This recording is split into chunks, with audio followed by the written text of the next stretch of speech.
Thanks for joining us. I'm Jon Sluis. This is Andrew Nichols with Integrated Payroll here. The Treasury came out with some updated guidance on the Trump memorandum. Join us and we're going to go through all the details that gave us.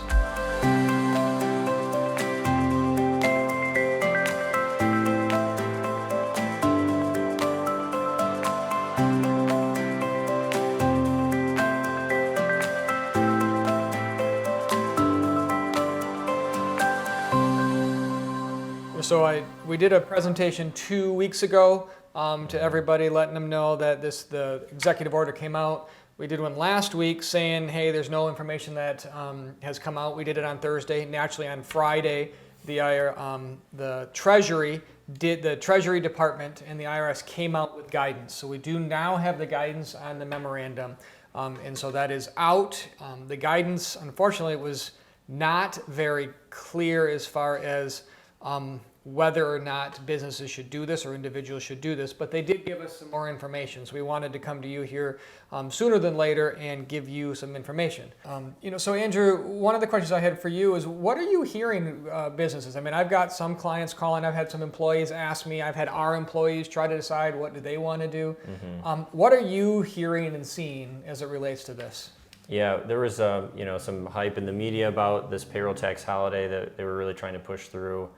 But actually the response that we've been getting most of is people calling in and saying they don't want to participate in this. It's not something they want to touch. It's too much of a headache right now.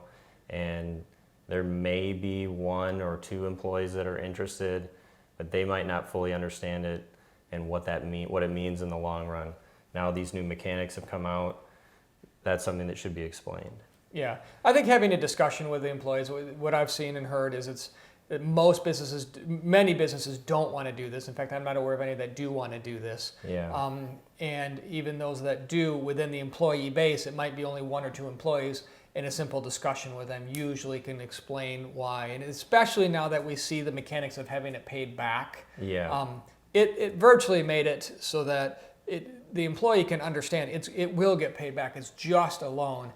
There is that small inkling and hope that something happens, but that's so small that it's just not worth it, and just don't go there. It's too short. Yeah, it falls a little short of making it worthwhile. And everyone's been down this road before with the CARES Act, and so people are a little more cautious now. Guidance again only went, halfway there, so they're dragging their feet until the full picture is clear. Yeah. So what we did see in the guidance this is not a required. As an employer, you are not required to comply with this. You may if you wish, but you are not required. And so what we're seeing across the board from other CPAs, from the guidance, from the attorneys, from others, is that we're discouraging employers from doing automatically implementing this. In fact, we're telling you not to do that. And as we see, what they have confirmed inside of this is they've given terms of when this gets paid back. It's not a forgivable grant that's out there or a loan. It's a loan that fundamentally it's going to happen from September 1st through December 31st, wages, but then it's paid back from January 1st through April 30th. And so they give the mechanics of how it's going to get paid back. And again, if you've watched the previous videos, you'll know that we talked about the fact that Trump does not have the power to cut the taxes. All he has the power to do is, and effectively what he did is he just had them avoid the penalties that came through. And so he's just deferring it, and they're relying on Congress to make this go away. The more I read information about it, the more that is published and talked through, the likelihood of this ever getting truncated or forgiven is so small that don't count on it. If it happens, it happens. But it is so small because this is dealing with a trust. It's the Social Security trust. And if they're going to be making moves on the Social Security, it's not going to be for the small dollar amount. It's going to be for a much bigger holistic revamp. And revamping the Social Security is not something that happens overnight and as a result of the small little dollars. Yeah, there's a lot of gray areas that have caused some legitimate concerns. People don't want to touch it yet until there's a lot better and a lot clearer guidance on how this or that's going to work. Your employees that are terminated during that period, and you can't do a double taxation. it's scaring both employees and employers right now until there's a clear plan. Right. So what they did come out and tell us, if you do have an employee that does want to do this, you can walk through. We are seeing guidance that you'll probably want to come through with a little bit of an agreement with them to figure out how it's going to get paid back, because one of the guidance that did come out is that the infected employer is the one that is responsible for making the payment. So you as an employer are the one that's responsible. Now, the interesting fact when you talk about someone leaving or quitting, it is the employer that is responsible for with submitting it on is the employer that withheld the taxes. So they came out and clarified that in the legalese.